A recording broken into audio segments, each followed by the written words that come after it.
दया के सिपाही, एक नेकी की कहानी। एक बार की बात है, एक छोटे से गांव में एक गरीब परिवार रहता था।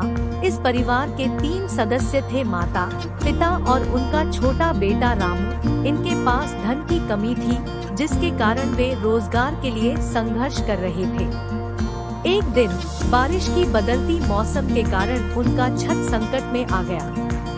घर की छत नीची हो गई थी और पानी आहत हो रहा था।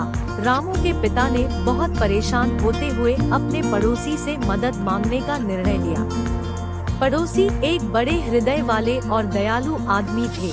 वे तत्परता से उनकी सुनी और तुरंत कार्रवाई करने के लिए तैयार थे।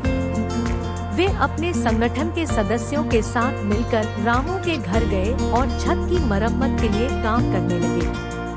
यह अचानक से पड़ोसी के संगठन के लोगों के द्वारा दिखाए गए अपार दयालुता का नतीजा था।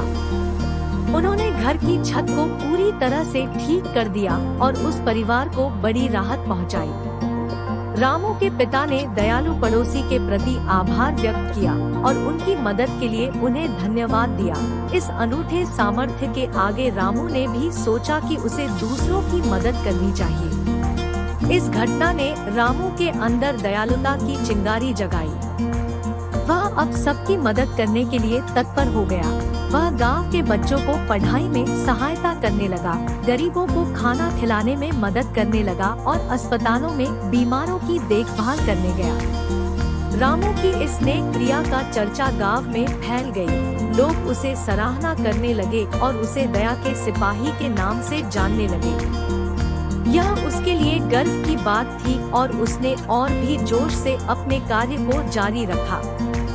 दया के सिपाही रामू ने अपनी छोटी सी उम्र में ही एक्सपीरियंस की थीम जगाई और दूसरों की मदद करने का महत्व बताया।